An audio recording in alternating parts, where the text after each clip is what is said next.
ป่ออีแม่ยังแว่ฟังธรรมบ่วอนเพื่อเป็นหลักแห่งชีวิตฟังสุภาษิตคำสอนด้วยพระครูวิสิทธิ์ศีลาภรณ์เจ้าคณะตำบลป่าแดด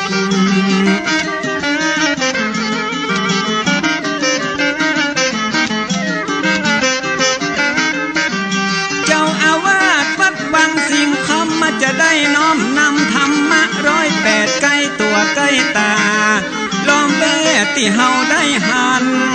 ตึงวันปรมัตถ์สัทธรรมพระพุทธยังยุบโคตรโลกโมหันมาเตือนสติหูตันแล้วจะเบิกบานสดชื่น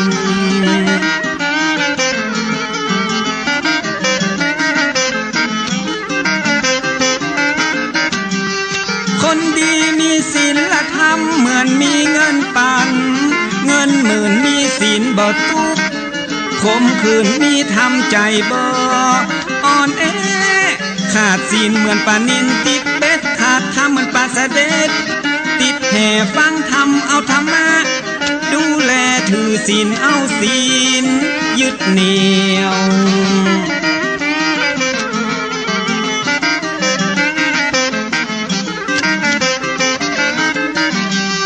ถึงโลกนี้จะวุ่นวายจิตใจไปไหนบ่ห่อเหี่ยวมีศีลธรรมยึดเหนี่ยวจิตใจก็จะมันคง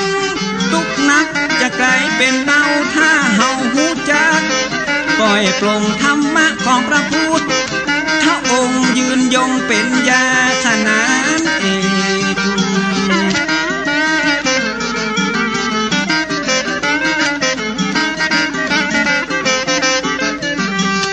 รายการมรดกธรรมกรรมเมืองนำเรื่องดีๆพิเศษ6 โมงเมื่อเจ้าฟังเทศน์ตั้งวิทยุระบบ FM เติมศีลสมาธิปัญญาแก่กล้าสมบูรณ์ภูมิเต็มสร้างภูมิต้านทานเพชรเกมอิ่มเอมเข้าใจแจ้งที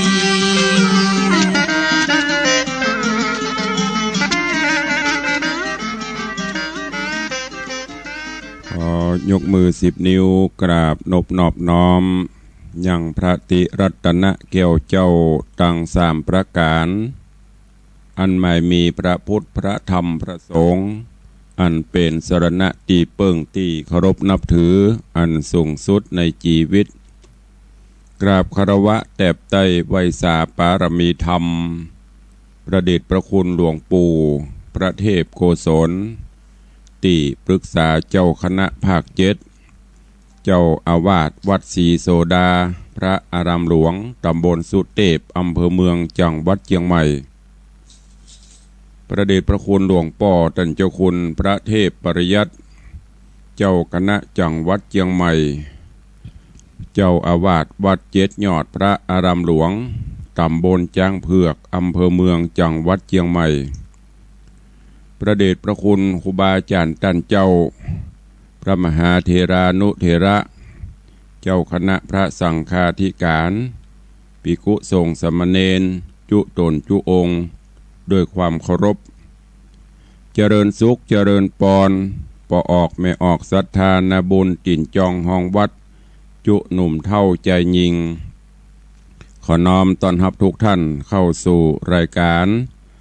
มรดกธรรมกำเมืองทางสถานีวิทยุกระจายเสียงพระพุทธศาสนาแห่งชาติและสังคม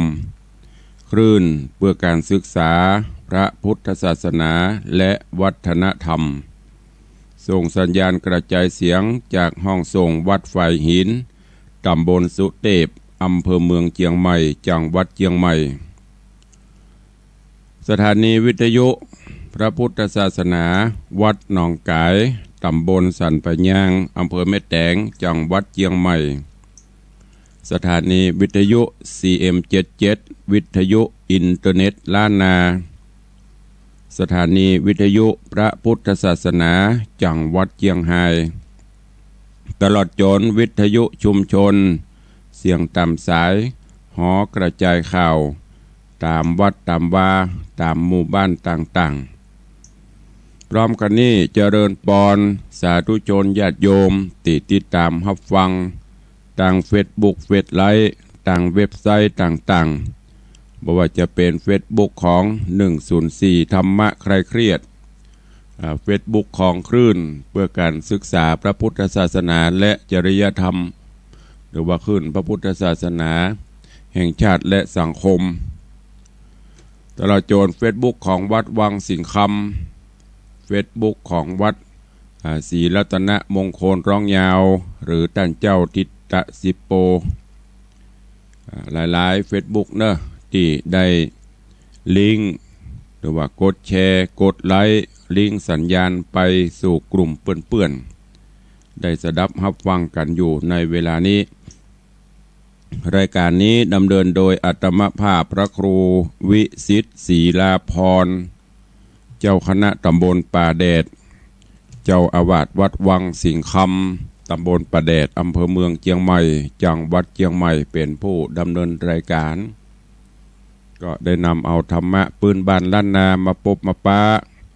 กับสถานบุญเป็นประจำกูเจ้าต่างสถานีเฮาตั้งแต่เวลา6 โมงปลายถึง7 โมงโดยประมาณปะกันวันนี้เจ้ามาเกาะรู้สึกอากาศจะอบอ้าวซะหน่อยมันอาจจะอึดอัดหรือว่าอาจจะอั้นไว้บ่ฮู้เพิ่นว่าความร้อนอบอ้าวจะมาก่อนฝนความลำบากยากจนจะมาก่อนความสุขถ้าฝนจะตกนี่มันจะรู้สึกร้อนอบอ้าวทำร้อนแต่เกนี่ก็เดือกระตกเพราะว่าความกดอากาศมันปะทะกันกลายเป็นฝนลงมาความทุกข์ความยากก็เหมือนกันคนเฮากว่าจะร่ำจะรวยจะมีอยู่มีกินก็ต้องผ่านร้อนผ่านหนาวผ่านความทุกข์ยากมาก่อนลิลำต่ำสร้างรักสร้างฐานมาสุดท้ายก็จะประสบความสำเร็จอันนี้ก็เป็นธรรมะข้อคิดแห่งอันหนึ่งในเจ้าวันนี้ก็เชิญสาธุชนญาติโยมทั้งหลายได้สดับรับฟัง ธรรมเทศนาในเรื่องใหม่หลังจากที่ปัปปตาราเลี้ยงแม่จบไปแล้วก็ตะวาเป็นวันพระวันศีลเมื่อเจ้าก็ได้นำปาญาติโยมศรัทธาไหว้พระสวดมนต์สวดธรรมจักรวันนี้ก็ไปค้นธรรมก็ได้เจอธรรมเรื่องอะลองโขงธาตุได้นำมาเทศนาให้ญาติโยมทั้งหลายได้รับฟังกันซึ่งทำเรื่องนี้มีตือมดกัน10 ผูก10 ตอนก็ได้เทศผ่านไปละครั้งหนึ่งในส่วนเมินนักแกวันนี้ก็เอามาเทศซ้ำให้ท่านทั้งหลายได้รับฟังกันเนอะเรื่องราวของอะลองโขงธาตุจักเป็นจะได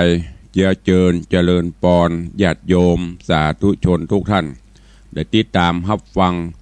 ในผูกแรกตอนแรกณโอกาสบัดนี้ นะโมตัสสะภะคะวะโตอะระหะโตสัมมาสัมพุทธัสสะเอกัสสะมิงกิระสะมัญเยสัทธานิโครธาระเมวิหะรันโตภิกขุนังกะทังอารัมภาอิมังจาตะกังกะเทสิติสาทะโวดูราสัพปุริสะตังลายตังหญิงใจน้อยใหญ่อันมักไฟตังบุญเพื่อหือนุนส่งอยู่หือได้อยู่เจยบานจริงและการมวลหมู่อันมีอยู่เกหาปากันมานั่งไกลยกมือไหวฟังธรรมจุงจักจำแต่ตนติดสืบสนตัวไปดังเฮาจักขาย แต่เก่านี้ใหญ่เก่าเมินแม่ขอฮือศรัทธาหน่อยใหญ่หูแจงไข่ตามมีบัดนี้แลนา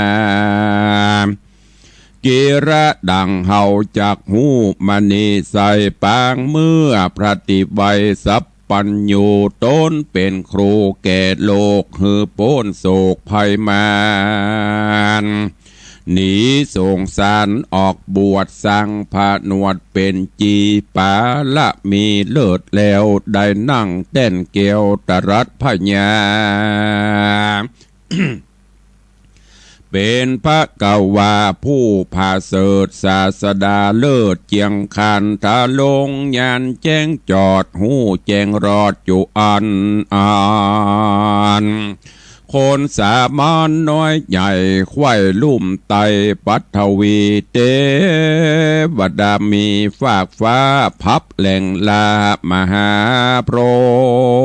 หมนับหลวงโกรมบ่โหดไข่แสนโยชน์จักรวาลไผ่บ่ปานเพียบใดกับพระที่ไวสัพปัญญูพระอินดูไฟหอยยังสัดใหญ่น้อยยิ่งใจมีดหวังหลายม้วนหมู่อันข้างอยู่สากรพระจักถอนโยกพรากฮือโป้นจากวังโวน พระราชโปนโตนเลิศแล้วบ่อนนั่งเต้นเกี่ยวอยู่ดอมได้ย้อนใจไม้ไฟอ่างจากโยกแมงเอาโคนดังเตบดาโบนมวนหมู่ฮือไปสู่เนรปานจริงละปันลังการแต้นแก้วเสด็จออกแล้วเตียวไปสู่เวียงใจน้อยใหญ่ลำดับไข่นิคมคาม ใครทำงามภายแผ่โยกยืนแก่ยิงใจคนตัดลวงหลายอ่านหมื่นมีใจชื่นยินดีปฏิบัติดีตามจ้องก็ได้รอดห้องอรหันตาภากวาโตนผ่านแผ่วตรัสรู้แล้วสอนคนไปจุหนแต่ใส่นับอ่านได้หลายปีพระมุนีใหญ่ยอดจริงไปรอดกบิลวัตถุนกรแห่งพระภูธรป้อไทยคือเต้ายศใหญ่สลีสุโธธนราชาจมวงศาตัวดาวตังป้อเต้าห่อใจยินดีใจมียินมีใจโจมจืนปีติตื่นเจยบาน ยกยางอุ่นยานดอกไม้อันอยู่นอกปุรีดอกไม้มีหอมหื่นกันถ้าชื่นเอาใจไม้ใหญ่ใหญ่หลายแหล่กิ่งกันแผ่ดูงามชื่อนิโครธารามชื่นจ้อยฮือพระยอดซอยทะลงธรรม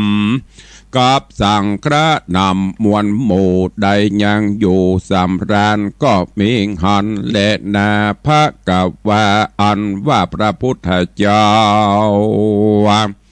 ตนเป็นปิ่นเกลาโลกาจารย์อยู่สำราญผ่องแผ้วใน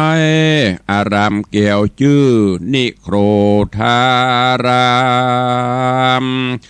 การเถิงยามรุ่งเจ้ากวนดีเขาเวียงใจเพื่อจักไปปินทิบาทในผาสัตหอคามพระก็นำเอาหมู่เข้าไปสู่ปุรีคือภิกขุมีบ่อน้อยใหญ่หยัดถอยตุยไปเข้าเวียงใจเตะต้องขึ้นสู่ห้องพังกาพ พระปิตาตนป้อมีใจหม้อยินดีญาติมีมวลหมู่ใจชื่นสู่เจยบานนำโภชนะอาหารหลายสิ่งละสะยิ่งเอาใจโยกยืนไปใส่บาทอภิวาทยอตานพระจินนามันผ่านแผ่วสาเวยโภชนะแล้วดีงามก็กระตามหีดเก้าแห่งพระพุทธเจ้าเดิมอ่อนกือเทศนาสอนบอกกล่าวหือป้อเต้าปิตากับวงศาสน้อยใหญ่หูแจงไข่ตามมีแล้วลาดนีคืนสู่ยังที่อยู่อารามการถึงยามใกล้ค่ำตะวันต่ำลงแรงก็สำแดงเตตามเก้าเหตุขี่ยามฮือเศษนาอัมบาตปัจจาราชคนใดอันไหลไปน้อมไว้ตั้งน้อยใหญ่ยิ่งใจฮือคนหลายม้วนหมู่ได้ขวาดหูตามมีปฏิบัติดีแจงทีเป็นดังดีจุวันก็มีหันเล็ดนาอาเทกติวสังยังมีในวันหนึ่งใส่ปฏิไว้สาปัญโยตนมีมุตูมากกวางบ่อาจอ้างสังขะแย่พงสะเวยโภชนา เป็นดิบาทในภาษาหอคำอันวาดนางบุญนำนอดเนางามบ่เศร้าเยโสทลาจริงใครจะบอกเก่าแก่เจ้าหนอเต้าราหุละกุมารโดยกำหวานอ่อนอ้อยว่าดูราเจ้าอาดูราเจ้าลูกน้อยใส่ใจสามณะได้องอาจมานั่งภาษาหอคำพิคุนำมวลหมู่แวดล้อมอยู่ดีดูดีวันนะมีภายพองรัศมีส่องเรืองไรคนตั้งเมืองน้อยใหญ่โนบน้อมไว้ปูจาสมณะนอนนาแต่ก็เป็นป่อเจ้าดิลีแต่เดิมตีเมื่อก่อนป่อเจ้าน้อยอ่อนเป็นพญามีคำขากล้ามากนับแต่หากหลายหอยตั้งใหญ่บอกขาดในภาษาใสสีปอเจ้านี้ไปบวชให้คำลวดหายไปบ่มีไผ่สักผู้ใดพร่ำหูเล็งหานอาสะจันเตเล่าแม่นพ่อเจ้าบุญมีเอาคำดีซ่อนไว้เพื่อเอาใจไปลุนขอหนอคุณลูกน้อยจุงก้อยการไปขอตัวลาเข้าไกลโนบน้อมไว้ทุนสาขอข้ามขาก้าใหญ่เอามาไว้กับตนเจ้าตามนลูกแม่อย่ายันแต่คนใดรีบเร็วไวอย่าจ้าตามแม่ว่าบัดเดียวแดดเตอะเมื่อนั้นลาหุนละกุมารนอนาวฟังแม่เจ้าไข่ปันก็เร็วปันเข้าไกลโนบน้อมใบพระมุนีไข่วัตีตันต่อว่าคาแดป้อเหนือหัว อันว่าตัวข้าน้อยเป็นลูกพระยอดซอยจินนะมานตามโบราณฮีดเก้ามาแต่ก่อนเก่าเมินมาสมบัตินานาแห่งป้อลูกย่อมต่อแตนไปกึกเงินคำใสจางมาเกี้ยวแสงกาลวงลายป้อย่อมหมายเมียดไว้หือลูกใดแตนมือบาดนี้พระบุญลือป้อเจ้าละลูกเต่าไกลกลาข้าบูตาน้อยหนอขอต่อปอหุ่นธรรมอันว่ากรรมแก้อันว่าคำแก้มากนับเต้งหากลายห้อยเป็นคำใสหล่อเบามีอยู่เก่าเดิมอ่อนเจ้าปอจอฮอนออกบวชให้คำลวดหายโหนหรือว่าปอหรือว่าตนปอดไทยเอาซ่อนไว้แดนใดขอใส่ใจเจ้าป้ออินดูต่อบุตตา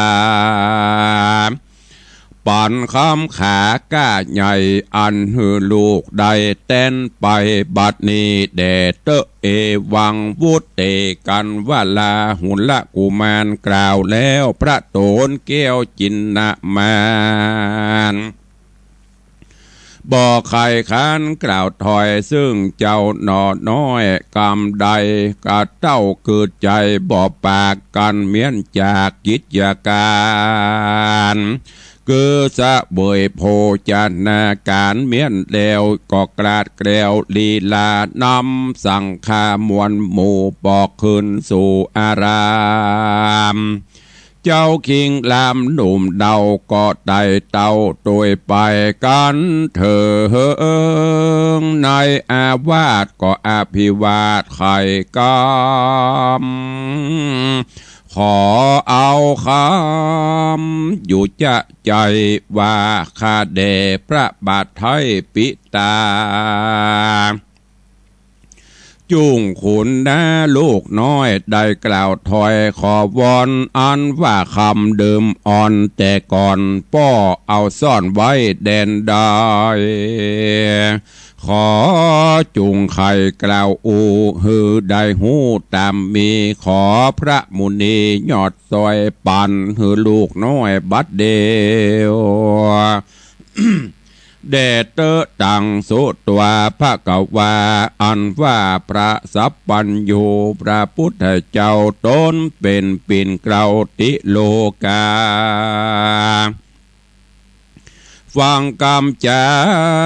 ตันกล่าวแห่งเจ้าหนอดเต้าลาหุละกุมารพระทะรงยานที่ไว้คาดนิ่งไข่หันกลายจริงจักไข่โอบาทเป็นอนุศาสตร์กถาวาทายัดชังเตนิยาเทสามินะหิรัญญังวาสุวรรณังตัมปนาริยะธนังดังนี้เป็นตนวัดดูราลาหุนกุมารเฮ้ยนอนาเอาป้อจักเล่าปันฟังสุวรรณังอันว่าคำก้ามากนับแต่หากหลายหายตั้งใหญ่บอกขาดในภาษาพังกาแต่เดิมแม่ดอนสายป้อบ่ได้บางอามบ่ได้นำไปซ่อนใบที่บ่อนแดนใดป้อจักใครบอกเล่าหือหูเก้าตามมีอันว่าให้คำดีหลายหลากมีก้ามากแน่นอนบ่แม่นคำเก่าเกือสืบมาแต่เจือเดิมอ่อนบ่ใจของผู้ทอนเต้าปู่อันมีอยู่เมินแม่บ่ใจของวงแสพี่น้องอันเกิดแต่ห้องเวียงใจ หากเป็นคำใส่ผาเสดเตียนยอมเกิดมีมาตามปุญญาแห่งป้อเพื่อสร้างต่อปาลามีการปอนี้ออกบวชให้คำลวดหายโหนบ่ใจตนป้อไทยเอาซ่อนไว้บังอำเหตุเป็นคำเลิศลำเกิดมากำสมปานคนสามานต่ำใจบ่อาจได้ถือตือขอบุญลือนอดเนาหูเงื่อนเก้าตามเมแดเตนาโดราลาหุนกุมารเฮ้ยนอดไทยของโลกใดโลกาคือเกินคำขาจ้างมาตั้งหมู่ขายิงใจก็สะแวงร้ายก็แสงร้ายหมื่นตือเตียนย่อมฮือเวโวนฮือเลรนฮ้อนเดือดบ่หูเหือดแรงง่ายฮือตายเกิดเอากำเนิดเป็นมาฮือเครื่องกาลืมเล่าบ่ได้เข้าเนรปานคนสงสารโลกใดผู้ยากไรอนาถาก็เววาเสาะใส่ตุกเอาไม้เคืองขี่ผู้เป็นดีหลายหลากเงินคำมากทองโถมก็ขี่โคมเอาฮ้อนตุกหลังคอนเลือดลายเกิดแล้วตายบ่ยางบ่โป้นฟังสะกอนดูราสายผู้ทอนนอดไทยอันมานั่งไกลกองตายกมือสาอภิวาทแล้วโอกาสไข่กำขอเอาคำเจนป้อไปสืบต่อแตนมือเจ้าบุญเลือยุวราชจริงกุดขวาดตามกรรมมีอันว่าคำสิ่งดีหล่อเป่าเนื้อบ่อเศร้านบพระคุณแก้ววิตุลกล้ามากจุผู้หากผาทันาเกี่ยวประภาวิโรธมณีโจทย์เจียงคันประจำการก้ายิงสัพพะสิ่งนาป้อได้ลาตุมตอดละเสียงขอจุอันเจ้ามาบันอยู่เฝ้าขอลืมเล่าคำขาบ่อนี้นาบ่อนี้หาบ่อใดเหตุละไว้ไปหลังบ่มีสั่งแต่เราจักปันเจ้าใส่มือเจ้าบนเรื่องน้อยนาดอย่าไม่มาดเครื่องกากะปอนี้นาแต่ไทยหอบหยับไว้แน่นอนยังคุมคำพาเสดหือบังเกิดสวดสดี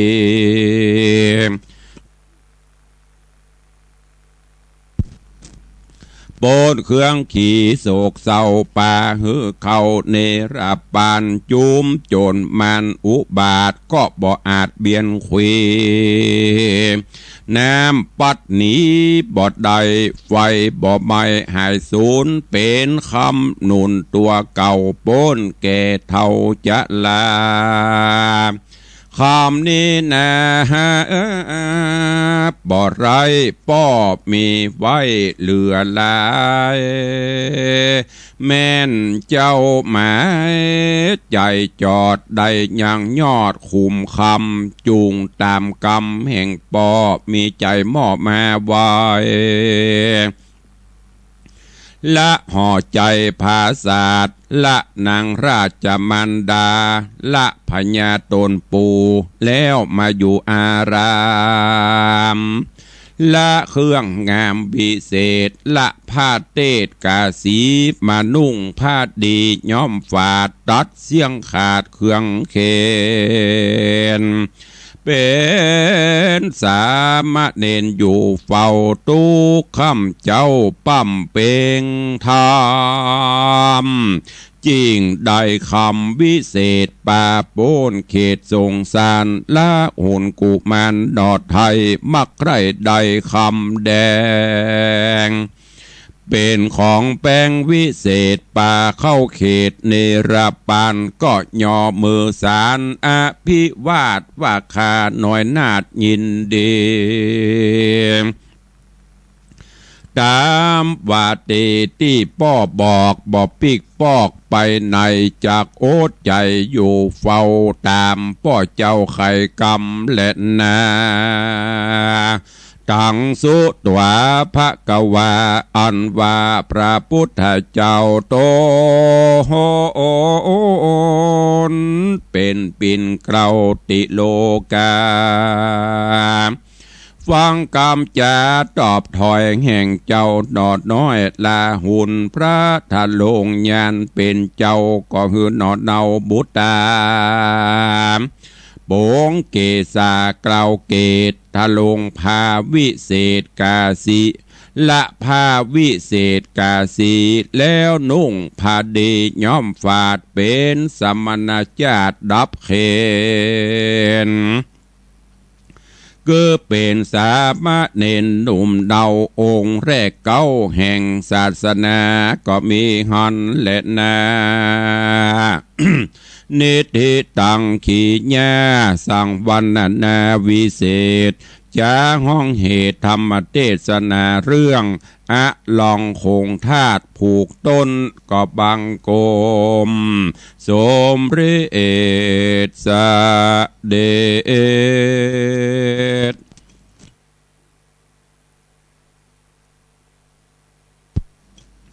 สาธุชนญาติโยมทั้งหลายได้ติดตามรับฟังพระสัทธรรมเทศนาเรื่องอะลองโขงธาตุอันเป็นผูกเก้าผูกแรกผูกที่หนึ่งจบลงไปซึ่งเรื่องราวในตอนนี้ได้กล่าวถึงสมัยเมื่อองค์พระผู้มีพระภาคเจ้าหรือว่าพระสัมมาสัมพุทธเจ้าของเฮา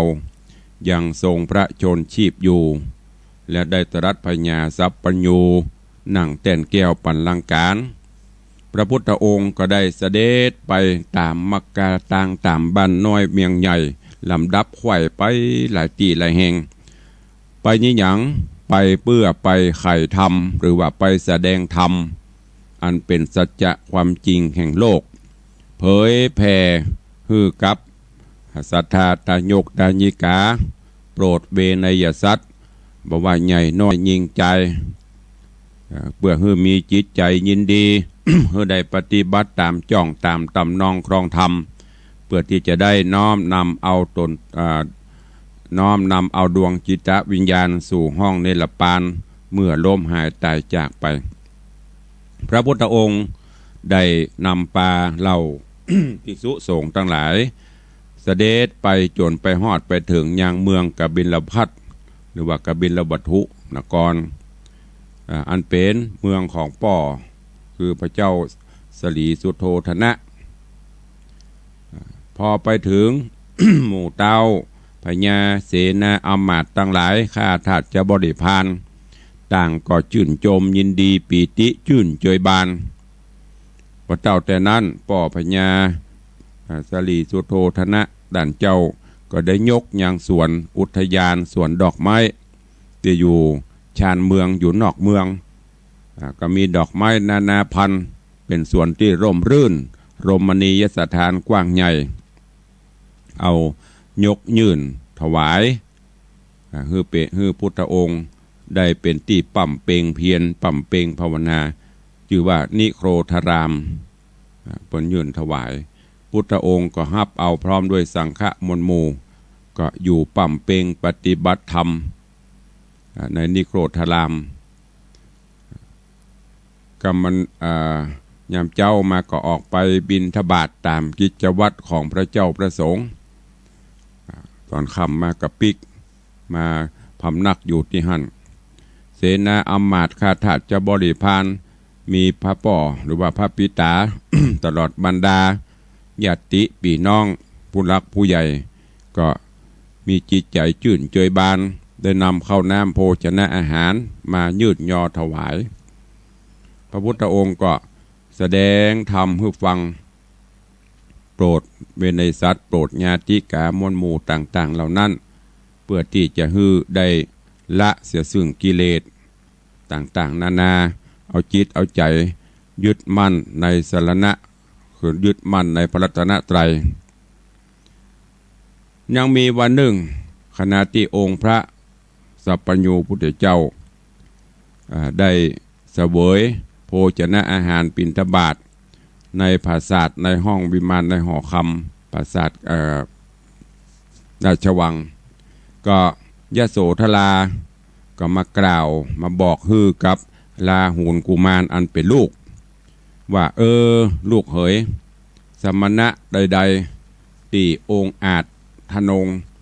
นั่งอยู่ในปราสาทหอแก้ววิมานคำเนี่ยนำปาภิกษุหมู่ทั้งหลายมาหนังแวดล้อมอยู่วันนะเปิ้นก็งามอันนั้นละคือป่อของเจ้าแต่เดิมตีเมื่อก่อนนะป่อของเจ้าก็เป็นป่อพญาอยู่ในบ้านในจองเขาเนี่ยโอ้เปิ้นมีคำ คำทองคำนะมีคำขามีกาดนักหลายหายตั้งยายกูจอกกูแจงแต่ว่าป่อเจ้าหนีไปบวชเนี่ยหายคำเหล่านั้นหายไปหมดมีไปหูว่ามีที่ไหนมามีไปหูว่าอยู่ตัดใดลองไปถามหรอบอกหูว่าป่อของเจ้าเนี่ยเปิ้นเอาซ่อนว่าที่ไหนลาหูนเจ้าลองไปใกล้ๆลองไปถามไปขอกราบทูลขอเอาคำนี้เนอะเพื่อเอามาใจ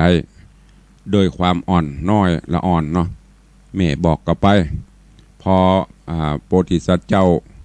ซึ่งได้เข้ามาเผยแผ่น้ำธรรมคำสอนลาหูนก็เข้าไปใกล้ก็ไปกราบทูลเรื่องราวต่างๆเนี่ยก็คือไปขอพระราชทานทองคำเรียกว่าแก้วแหวนเงินคำที่ป่อมีไว้ถามว่าป่อเอาไปไว้ที่ไหนเมื่อป่อออกบวชแล้วคำเหล่านั้นมันหายไปไหนหูมดเอาซ่อนไว้ที่ไหนต่างใดกาขอป่ออินดูลูกเด้อยื่นปั่นฮื้อเพื่อที่ได้ไว้ใจอย่างไปหน้าป่อองค์พระภูมิพระภาคเจ้ากำปักว่าใหญ่จนกระทั่งเสร็จกิจการเสวยโภชนะอาหารแล้วฮื้อธรรมะแล้วก็ลีลาดกาดเกี้ยวนำสังฆะมวลหมู่ตั้งหลายปิกสู่ยังอารามนิโคธารามลาหูนก็ต้วยไปถึงไกลอาวาสที่อยู่ก็อภิบาทยกมือใบขอคำอยู่ฮะนะขอทองคำตีเอาไปฝังไว้ที่ไหนตัวท้ายมาองค์พระภูมิพระภาคเจ้า ก็บอกคือกับลาหูนว่าลูกเฮยคำนั่นน่ะมันมาโดยบุญบารมีเมื่อป่อยังอยู่เป็นคฤหัสถ์มันก็อยู่โดยตอนนี้ป่อสละออกมามันก็หนีไปหมดละแล้วก็อันนี้มันเป็นของโลกมันบ่แน่นอนมันบ่จีรังอย่างยืนถ้าลูกเขาได้คำที่ประเสริฐกว่านั้นถ้ามีคำอันนี้แล้วรับรองมันตื้อมันหนีไปไหนอยู่ตัวเฮานี่ตลอดถ้าลูกเขาได้คำอันเนี้ยป่อก็จะฮื้อแต่ว่าลูกจะต้องละบ้านละจองละแม่ก่อนแล้วก็มาอยู่กับป่อมาปฏิบัติโดยป่อลูกจะได้คำนั่นไป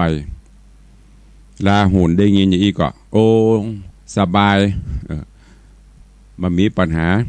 จะอยู่โดยป่อเนี่ยอันก็ได้ยกมือไหว้มือสาเพื่อที่จะพาธนาจิตแต่แล้วก็คือเขาได้คำแต่ว่าคำที่เปิ้นจะฮื้อเนี่ยมันจะเป็นจะได้ก็ก้อยติดตามฟังกันไปในผูกทวนที่สองเนอะในเรื่องอะลองโขงธาตุจบไป1ผูก1ตอนในวันนี้ก็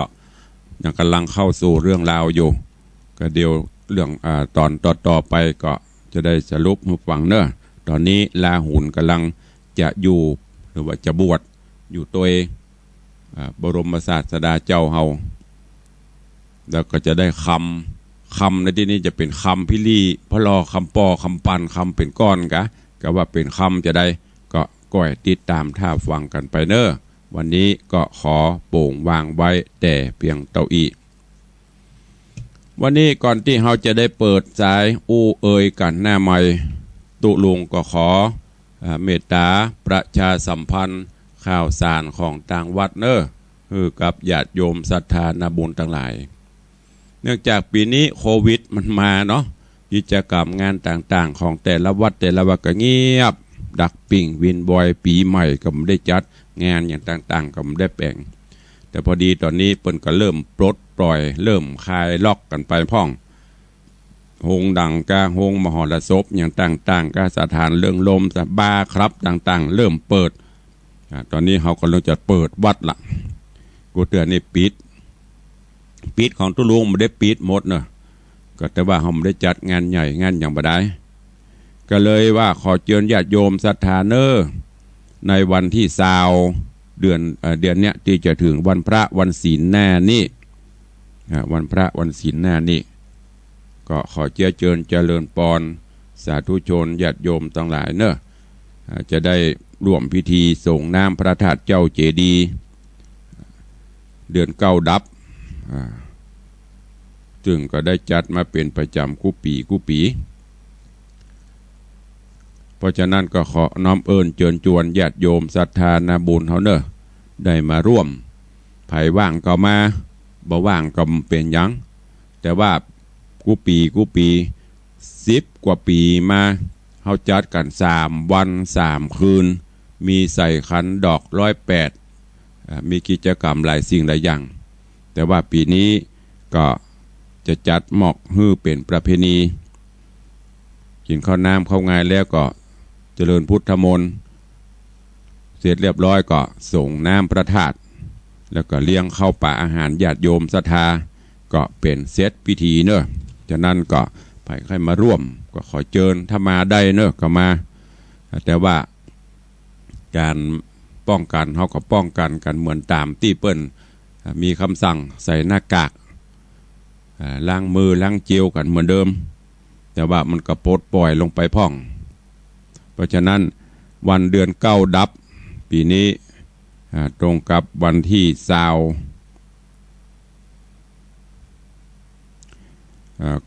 ก็ขอเชิญญาติโยมต่างหลายเนอะได้มาร่วมในงานทำบุญประเพณีส่งน้ำพระธาตุเจ้าเจดีย์กุเตือประวัติเดือนกี่ดับกูเดือนกู้ดับกี่เดือน9เนี่ยเป็นเดือนกี่ปกติมันจะต้องดับ14อันนี้เป็นตามปฏิทินเปิ่นวันเสาร์เนอะแฮม15 ค่ำก็จะเจริญปอนมาห่วมกินห่วมตานโดยกันเนอะแล้วก็ในส่วนที่ตุลุงได้เชิญชวนญาติโยมศรัทธาเฮาร่วมกันเป็นเจ้าภาพร่วมบริจาคจตุปัจจัยตามกำลังจิตเจตนาศรัทธาในด้านการร่วมกันสร้างแต้นพระเจ้าทองคำก็ดีหรือร่วมในการหล่อพระเจ้าทองคำก็ดีแล้วก็ตอนนี้ได้บูรณะปฏิสังขารปฏิสังขรณ์ซ่อมแซมฝ้าเพดานวิหารหลวงวิหารพระเจ้าตันใจที่มันลุมันคร่ำคร่าไปก็บูรณะปฏิสังขรณ์ซ่อมแซมขึ้นมาทาสีติดไม้แกะสลักประดับตกแต่งคือมันเหมาะสมเพิงควรกับเป็นที่ประดิษฐานหรือว่าที่ประทับของสมเด็จพ่อเฮาคือองค์พระภูมิพระภาคเจ้าก็ได้เชิญชวนญาติโยมศรัทธาเขาร่วมก็มีหลายท่านหลายคนได้ร่วมมาเนอะก็ขออนุโมทนาบุญขอบคุณกับทุกท่านทุกเสียงทุกสายทุกคนตัวเองตุลงขออนุญาตประชาสัมพันธ์ท่านที่ร่วมเป็นเจ้าภาพบริจาคไม้หรือว่าร่วมบริจาคจตุปัจจัยในการบูรณะซ่อมแซมตั้งแต่เริ่มแรกมาเนอะห้องภายโต๊ะโลนจะได้ก็เมตตาแจ้งเข้ามาตัวเองก็ขออนุโมทนาบุญขอบคุณอันนี้กับแม่อุ้ยหม่อนสุซึ่งตอนนี้ปันก็ได้สิ้นบุญไปละพี่แม่อุ้ยหม่อนสุกับพี่อ้ายธนวัฒน์ยมปีทัศน์พิชาสุสิงคำร่วมเป็นประถมฤกษ์ในการทำบุญจำนวนเงิน100,000 บาทแล้วก็มีแม่จันดีวิสุทธินันท์อันนี้รายชื่อเนอะตุลุงจะประกาศอันจำนวนเงินเนอะประกาศเฉพาะรายชื่อแม่จันดีวิสุทธินันท์โยมแม่บุญพินอ่ำคด แม่ยุพินมหานามแม่ทัศนีแววงามโยมแม่ประณีพยัคฆ์ไคหพลโยมแม่นภัสประภาวริศแม่ยุพินอินตสมแม่อุ้ยหม่อนจันคำแสงบุญแม่อนงบุญยวงแม่นวลหินเขียวแม่ศรีนวลรันจวนแม่อุ้ยบุญยวงรันจวนแม่สาวลักษณ์พุทธาร้านรักสัตโยมอินทร์คุณครูประนอมอุ่นเรือนและครอบครัวโยมสั่งบานนางสาวจุธรรมาจาคำเด็กชายศิรวิทย์พุทธาสันพเนตรโดยสันพเนตรสันทรายโยมลำจวนละอองแม่สุพัฒน์เอี่ยมเจริญป่อสว่างแม่พองศรีวงทันใจอันนี้จากเมืองเป้าโยมเกษมสารสุขสมประเสริฐโยมดวงพรอินตะปงใจโยมพรหมมีนโยมบัวลอยพรหมแก้วแม่บัวลอยสุยเสนป่อบุญธรรมแม่รัตนาสั่งคำฟั่นบ้านโป่งหนองเวียงปะเป้าพ่อหลวงประเสริฐไม้ปานโยมปีสีจันทร์ปัญญาแดงแม่จินดาสมบัติโยมแม่โยคีสุจิตราจุลาคุณะจุลานุกะวัดลำเปิงแม่ครูเหรียญทองจันทีแม่เกียงคำสุภามูลโยมรุ่งรัชนีเด็กชายภูมิพัฒน์สั่งคำฟั่นนิเวียงปะเป้าโยมแม่บัวคำกำปูคาปอพัดวันตาโยมชอโยมปีโยมอนันต์โยมล่าปออินถาแม่พลอยญาติเทียมแม่ทองใบจันใสพ่อคำแม่นวลดอยสะเก็ดแม่อัมภัยตาริโยดอยสะเก็ดแม่ลาตาริโยแม่จ้องดอยสะเก็ดโยมเพนพรมเปงแม่จ้องดอยสะเก็ดโยมแม่อุ้ยมอนขันแก้วยิ่งพนมแม่จ้องตลาดใหญ่ดอยสะเก็ดโยมแม่เรียนอุนตะโยมแม่เรียนจอมแปงโยมแม่เรนูคำเขียวโยมพ่ออรุณสุภาวรสสุวรสโยมพ่ออรุณโยมแม่สุวรสใจโตประซักหลวงแม่ยอดเรือนช่างขายแม่อุ้ยฟองแปงยศแม่คำใสวงธดาเด็กหญิงวันชนกหินแปงแม่จันเปงปิงพยอมแม่เท่าบัวเงินบุญชัยแม่ริมนายพรตรีบุญชัยนางแสงสาลุงอเด็กชายแสงเมืองบุญชัยพ่อบุญเย็นพินโยแม่สีพินทรสิริวัฒน์โยมสิภาพางเรืองกรีโยมบุญมีโยมวัลภานารตะพ่อมาแม่ปิมปามณีคัดโยมนฤมลหรือว่าโยมหนูโยมวิวัฒชัยนางสาวพันนิตาทองหลอดเจดีแม่ครัวแม่สีวันปันทบงหันแก้วแม่อุดคิชัยแม่สีพ่อสีแม่เพียรชัยพนัทแม่จันทรคำมูลแม่แสงล่ากันทิแม่สุพัฒน์เอี่ยมเจริญโยมปี้บัวคำสะคำวังและญาติพี่น้องแม่จินดาสมบัติบ้านโพธิ์ทองเจริญพ่ออาจารย์บุญมาแม่ตูนแก้วทาคำแปง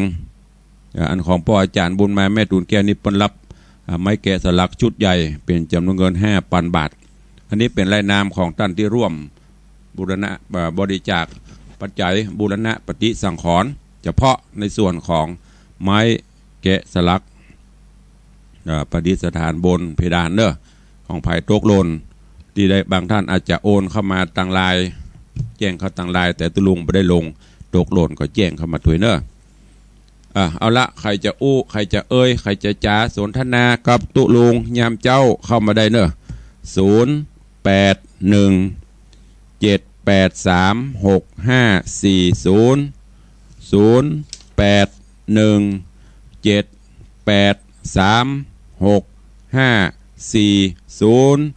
เอาฟังอยู่ที่ไหนจังใดกระดิ่งกระเด้งเข้ามาโอ้หลุดไปละของไอเบลเข้ามาก่อนเปิ้นหลุดไปแล้วเนอะเป็นยังรับทราบโยมเบลผู้พิการทางสายตาฟังอยู่ก็ขอขอบคุณด้วยก็ตอบไปแล้วหรอรับทราบฟังอยู่ขอบคุณเนอะไอเบลสาธุอนุโมทนาเจริญปอนเนอร์สาธุครับสายแรกมาจากไอเบลผู้พิการทางสายตาตาเปิ้นมหันวันนี้สายแรกได้โทรศัพท์เข้ามานำปลาโคนตาหันได้หันทำใครจะอู้จะเอ่ยตัวตุลุงแหมเข้ามาเนอร์ทีแรกได้ลำได้ลาว่าจะพักสักระยะกับตุลุงพระครูสมุวิศวัตแต่ว่าจะเป็นวันเสาร์มาเจ้าก็เลยมาจัดรายการแหม วันนี้ก็มาจะกริ่งลาบลาคือเติงหาศรัทธาพอศรัทธาจะคือเติงหาตุลุงก็มาเจ้ามีสาย2 สายมันบักคือเฮ้ยมันบักขึ้นมันบักใจขึ้นบักซื่อๆอันมันมีคน2 คนถ้ามันโละนี่มันคือเติงหากันอันนี้แสดงเพิ่นบ่คือเติงหาเฮาจ้ะแม่มอนจันคำแบบต้องรายงานเป็นอย่างแม่มอนตึงฟังเพราะรับทราบตลอดไม่เป็นไรจ้าถ้าพร้อมเมื่อไหร่ก็ได้เนอะสาธุโอนก็ให้ฝากพี่หนานฝากพี่หนานไม่ใช่โอนก็บอกพี่หนานเพื่อมาบอกตุลุงพี่ตราบใดที่พี่หนานไม่เอามาให้มันก็ไม่ได้ประกาศเพราะยังไม่ได้รับเงินสาธุเจริญปอนเนอร์อ้าวโยมแม่จันดีฮัลโหลโฟนอย่าไปมีนี่แม่ดักปิ้งบินบอยฮอนนี่นอนแอร์ซึนหงจ้ะมันหมุนถึงวันอ่ะเจ้ากระปุกตกอ่ะตกเจ้ามืดไปมืดมานะอันนั้นน่ะมันลอยไปก็ลอยมาลอยไปก็ลอยมาเดี๋ยวอย่ามัดเห็ดหอบโย่งขึ้นอันยิงขึ้นไปเกาะให้ดีกะช่วยกันเนอะกันนี้ช่วยกันเนอะเอามันเละเห็ดหอบยิงขึ้นไปแล้วก็เกาะก้อนเมฆบ้าน่ะเจ้าเจริญพรนะแม่เนอะเจ้ามาจีนแน่ถ้าติดไหนกับมาห่วมอันทำบุญตัวเจ้านี่กันที่จะได้แม่ครัวก็ทำวันเดียวกันแกงข้าวมันทุเรียนเนี่ยไปเลี้ยงสุกวันเดียวกันนะกะวันนี้เจ้าทำวันนี้เจ้าของทำศีลแน่บ่ก่อนเจ้าเจริญปอนเนอร์สาธุเจ้าวันนี้วัดเจดีย์แม่ครัวเนอร์เปิ่นส่งน้ำพระธาตุไปห่วมกันแม่ปานีบดาย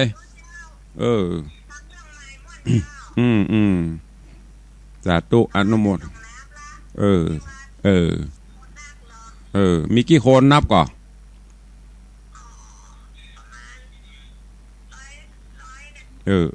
ดีละโมทนาสาธุ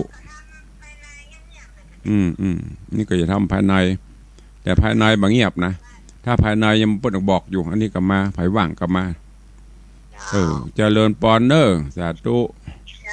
ฟังเจ้าแม่ปราณีพยัคฆ์ไข่หพลวันนี้เนอะพี่น้องเจดีย์แม่ครัวหลายหมู่บ้านนะปดโตเจดีย์เงินปอเสร็จล้อหลักเล่นเนี่ยเปิ่นส่งน้ำประทัดเปิ่นมีอย่างกำปดโตเปิ่นได้อันญาติโยมศรัทธาเปิ่นหลายหมู่บ้านหอมขันคนน้อยก็ได้นักเปิ่นส่งน้ำประทัดเนอะถ้าแม่จันดีมันแจ้งมากับบุหุกระลวดประกาศเนอะประกาศฟรี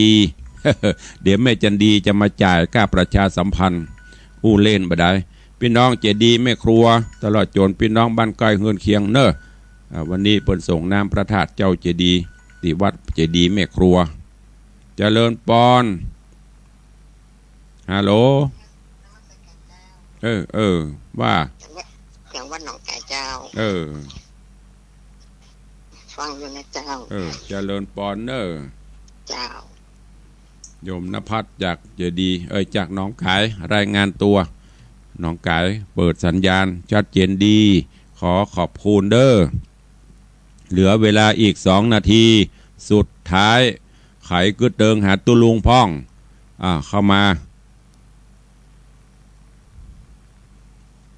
ไผ่บะหมี่ไข่ละกาวันนี้มีเหตุ4-5 สายวัน4-5 สายเนาะเปิดมันหน้าไม้ไว้ประมาณสัก10 นาทีจะไปตือใกล้หมดเวลาตู้ลงก็ปิดรับไม่รับไม่ได้มันจะไปเบียดเวลาเปิ้นกันตอนเนี้ยกำลังว่างหลงลึงเนี่ยอันกดบัดติดก็มันใจกะมันมีใครโทรเข้ามาสักคนนี่โทรศัพท์หลงลึงอีแม่โทรแล้วบัดตันเปิ้นนะตู้ลงมันก็ปรากฏไปเลยกะเดี๋ยวนี้ไม่มีซักสายเงียบปิ่ง ใครจะมาก็มาเนอะงานทำบุญส่งน้ำประทัดเมินแล้วไม่ได้หันกันมาเยี่ยมมาเยือนกันได้มากินข้าวน้ำมาจำข้าวตอนตัวกันในวังเนอะวันศีลแน่วันเสาร์ที่ซาวมาห่วมกันเด้อเจริญปอนจากไหนจะล้วงกับคนเดิมเนี่ยเนาะ เมืองเป้าก็มีคนเดียวเนาะโอ้ไปไหนกันหมดสลวงก็มีคนเดียวเตี้ยรายงานผล มันฟังนักนะแล้วถ้าตุลุงบัดเตดนี่เดือดเนอะไปที่ไหนไอ้ล่ะอันตุลุงเตดถึงวันนี้ดักปิ่งนะวันนี้ว่าจะลานะกำลังว่าจะลาสัก3 เดือนพักผ่อนไปที่ไหนพักผ่อนอย่าสมมาจะป้อมันเอาเข้าห้องกันมาแล้วสูงอย่างพักผ่อนเอาขอบคุณเจริญปอนเอาสายต่อไปแม่สุพัฒน์บัดจะได้นมัสการเจ้าท่านฟังอยู่เจ้าตอนถึงวันเจ้าฟังถึงวันก็โทรหากันพ่อก็โทรถึงวันนะกะแต่ว่าจะโทรหาไอ้โทรศัพท์ท่านอยู่หลังบ้านหล่นกันหมดเวลาขอบคุณเจ้าพระเจ้าจะเลินปอนเอาละเวลาหมดเวลาขอนำรายการจากไปก่อนเนอปิดรับสายทุกสายณเวลานี้ขอความสุขสวัสดีบังเกิดมีกับปอออกไม่ออกศรัทธานาบุญตั้งหลายเนออยู่ดีมีสุขคุณพระคุณเจ้าปกห่มเหมือนกันจุตนจุองค์จุบุจุโคนเนอจัตตารโอธรรมาวัฏันติอายุวันโนสุขังปะลัง